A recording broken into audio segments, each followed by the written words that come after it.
Ikhwani fillah rahimakumullah,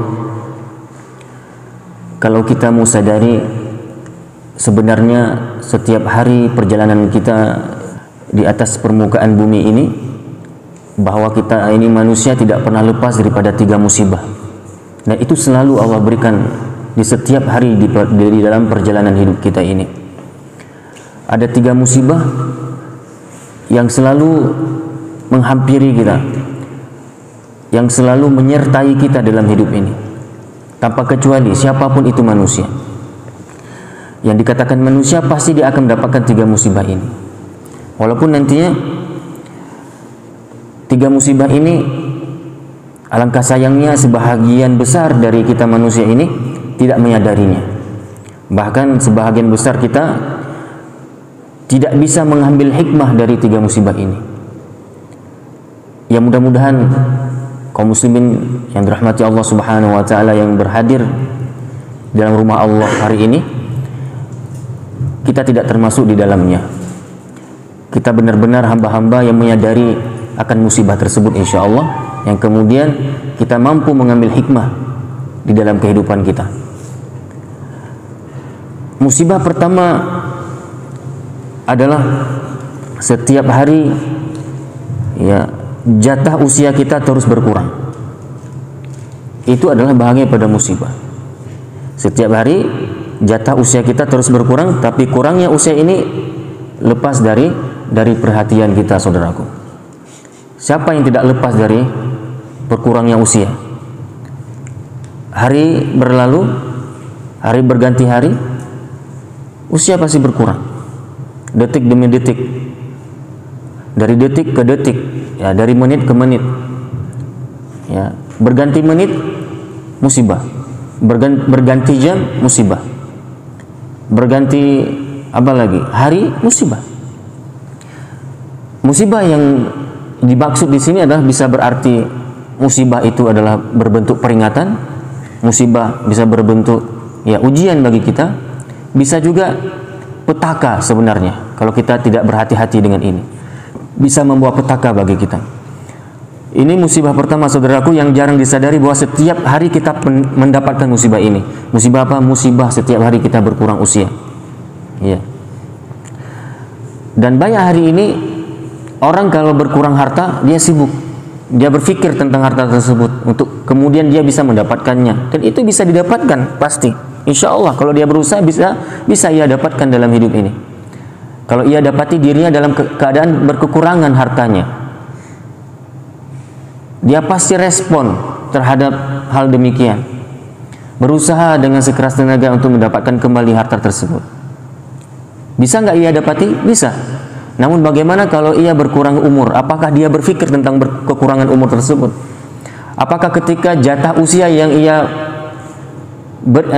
dapatkan berkurang dan mulai berkurang, apakah dia mulai berpikir keras terhadap hal itu? Jarang orang berpikir terhadap kekurangan usia ini ataupun berkurangnya usia ini. Yang kemudian kalau kita mau berpikir, sebenarnya usaha kita untuk mengembalikan usia itu tidak pernah mungkin, nggak bisa lagi, padahal itu musibah, saudaraku. Makanya hendaknya kita sadari bahwa berkurangnya usia itu bahagian daripada musibah, yang nanti usia-usia yang sudah kita lewati akan dihisab oleh Allah. Apakah di dalam usia tersebut, di dalam hari-hari yang telah kita lewati tersebut, banyak kebaikan atau banyak keburukannya. Kalau itu ya usia diisi dengan kebaikan, maka akan banyak pula nanti kebaikan-kebaikan yang akan kita peroleh di akhirat. Apabila usia-usia yang sudah dilewati itu banyak keburukan, maka banyak keburukan pula yang akan kita peroleh nanti di akhirat. Kecuali bagi mereka yang masih diberikan kesempatan di sisa usia untuk mereka bertobat kepada Allah Subhanahu wa taala. Semua hari-hari, semua waktu yang sudah ia lewati, kalau memang di dalam waktu itu mengandung banyak maksiat, maka insya Allah dengan izin Allah, dengan rahmat Allah, dengan kasih sayang Allah, yang mana Allah Maha Pengasih, Maha Pengasih, Maha Pengampun, Maha Pengampun, Maha Penyayang, Allah akan ampuni segala dosa kalau ia mau bertobat di sisa-sisa umur. Ya, ini. Kemudian yang kedua, musibah yang dimaksud adalah setiap hari kita hidup dengan rezeki dari Allah. pemberian Allah berupa nikmat-nikmat Allah itu adalah bahagia pada musibah. Kalau kita bisa mensyukurinya, insya Allah Allah akan tambahkan nikmat tersebut. Allah akan jadikan kita menjadi hamba-hamba yang bersyukur, yang kemudian Allah akan memberikan kasih sayangnya kepada kita karena kita sudah pandai bersyukur kepadanya. Allah akan tambahkan rahmatnya, baik rahmat itu berupa nanti pemberian di dunia ataupun nanti pemberian rahmat di akhirat. Namun saudaraku yang dirahmati Allah, ketika nikmat yang senantiasa menyertai hidup kita setiap saat, detik-detik yang dilalui oleh manusia, detik-detik dalam nikmat Allah, nafas yang Allah berikan nikmat, kesehatan fisik kita, bisa memandang mata ini, telinga bisa mendengar dengan benar, Allah berikan lisan sehingga kita bisa berbicara, kaki bisa melangkah, tangan juga bisa memegang sesuatu, kemudian kita diberikan pikiran, kita diberikan segala-galanya oleh Allah, baik itu nikmat yang berupa pemberian yang ada pada tubuh kita sendiri, yang tidak bisa kita hargai dengan nilai uang, saudaraku, kalau kita mau bayar.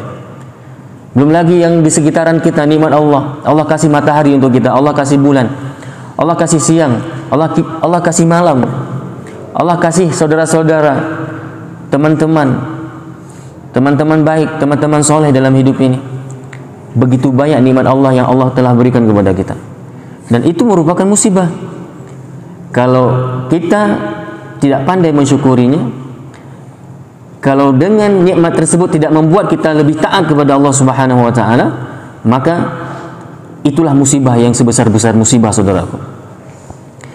Ya, setiap hari kita hidup dengan rezeki dari Allah, sementara kita lalai dan lalai bahwa setiap rezeki yang ada, yang telah Allah berikan kepada kita, kelak semuanya itu akan dihisab oleh Allah Subhanahu wa taala. Sedikit atau banyak yang Allah telah berikan kepada kita, semua itu akan dihisab. Tsumma latus'alunna yawma idzin 'anil na'im. Kemudian nanti pada hari kiamat segala nikmat, bukan hanya satu nikmat, bukan tsumma latus'alunna yawma idzin 'anil ni'mah, bukan satu nikmat, namun jamak dari nikmat, jamak dari nikmah, na'im. Tsumma latus'alunna yawma idzin.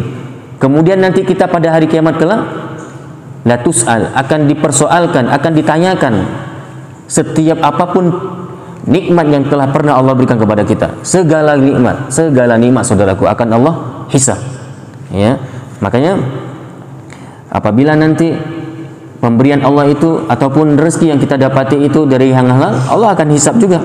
Sudahkah kita mensyukurinya dengan nikmat yang halal tersebut, dengan rezeki yang halal tersebut, dengan pemberian yang baik tersebut? Apakah kita mensyukurinya atau tidak? Namun ada sebagian orang yang dia ingin memperoleh nikmat Allah dengan cara, dan itu sebenarnya bukan nikmat lagi dibahasakan nanti, yaitu ingin mendapatkan rezeki dengan cara yang haram. Itu pun akan dihisab oleh Allah. Ya, dengan demikian nanti dia akan disiksa dengan harta tersebut.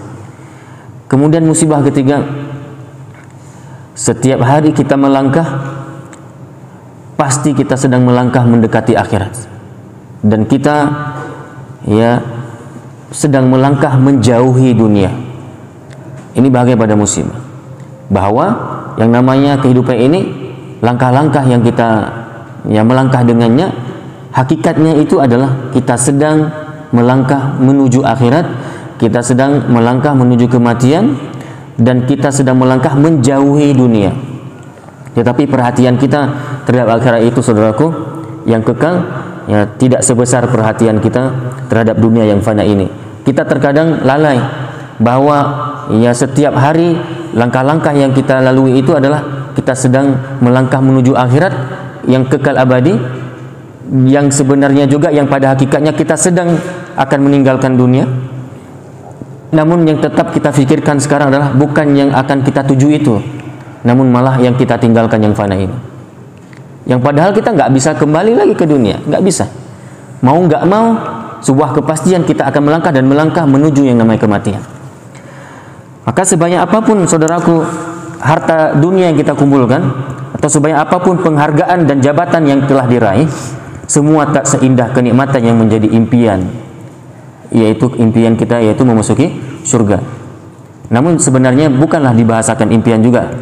Mudah-mudahan bukan sekedar impian, namun adalah cita-cita. Apa beda impian dengan cita-cita?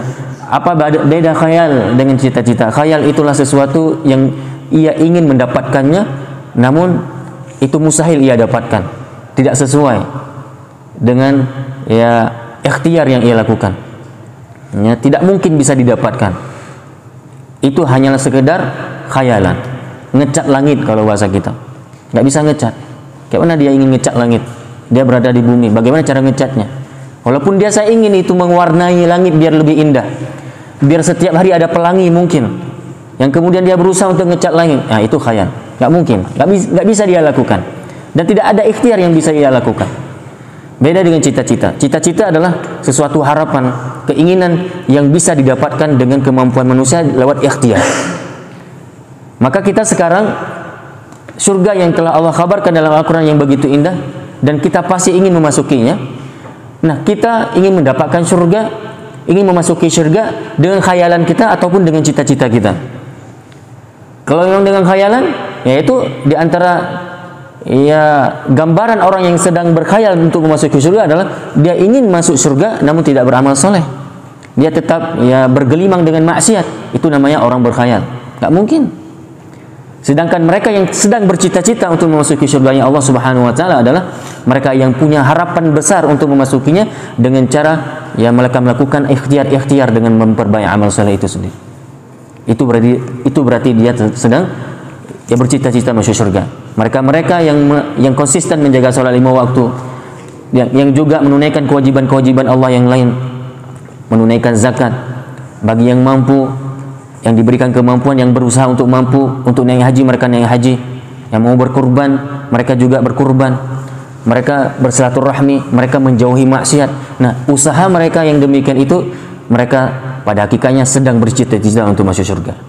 Nah, bagaimana dengan kita sekarang ini? Kita sedang berkhayal untuk masuk surga atau memang kita benar-benar sedang bercita-cita untuk masuk surga? Saudaraku yang dirahmati Allah.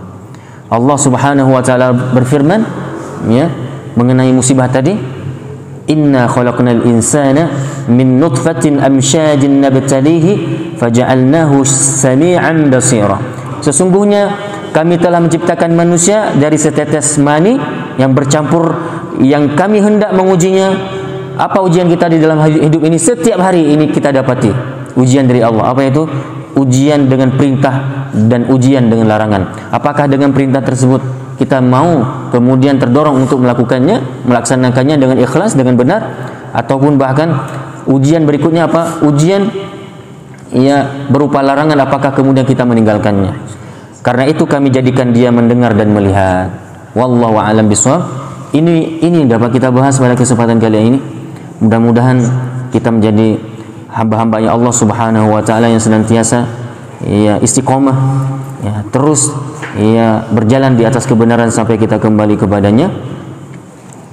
Kita padai dengan doa kafaratul majlis. Subhanakallahumma wa bihamdika asyhadu an la ilaha illa anta astaghfiruka wa atubu ilaik. Assalamualaikum warahmatullahi wabarakatuh.